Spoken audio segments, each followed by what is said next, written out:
Here's the existing footer drains right here. Right here. Corrugated pipe. The floor level in the building is right here.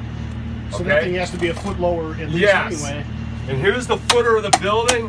What we got to do is dig right here and lower our footer drains down to here.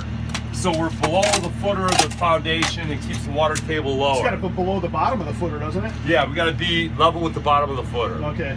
Then here's the existing system that was here already where some guy did it. Yeah. This footer drains are a foot higher Another foot higher than that one. than the original ones. Yeah. Now, see how high that is? That's Yeah. way high. Yeah. So what we got to do is get rid of all this, get alongside the footer. We're going to drop this system down, all this, and then we got to lower that sump pump crock lower. Yeah, the bottom of that crock is concrete, by the way, so. It's all right, we'll rip it out. All right. But we got to lower that system so it can take this system out of here. Gotcha.